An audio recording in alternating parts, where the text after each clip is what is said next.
One day, Mr. Orange whispered to Mr. Lemon, saying, "You know what? I admire you so much. Look at how everyone flocks to your tree and pluck you. They claim you seem to have some healing powers when they've got a flu and cough, and that you make them feel better. Even though your tree has thorns, they care not but just to have a rush of your sour juice down their tummies.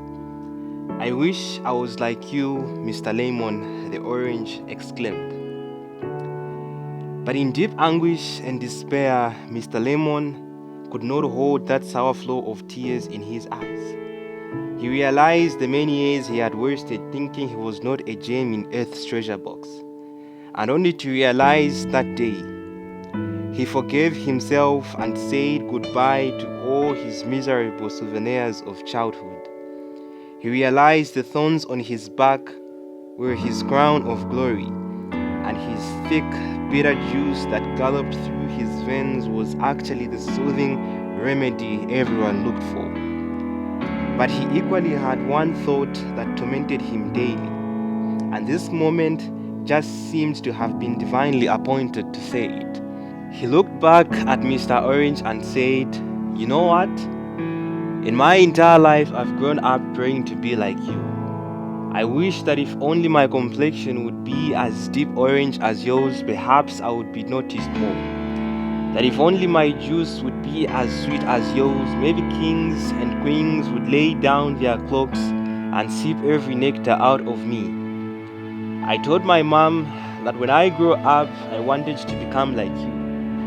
But every day I looked in the mirror, I felt those thick and green oily pews were ugly.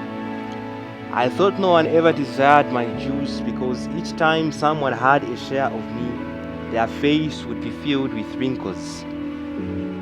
Mr. Orange silently listened, and his face was filled with goosebumps. He realized how that message had sunk deep into his life. He asked himself why he used to ask so many questions as a child.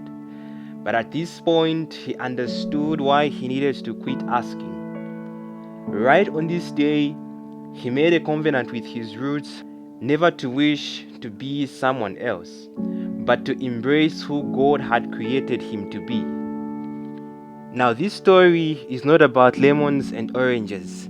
It's about contentment and identity.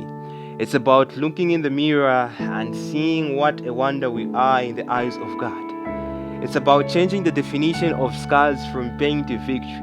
It's about stepping up and being you, embracing every single line upon your mind that others have not seen. Contentment is the price we pay to appreciate such marvelous works of art we are.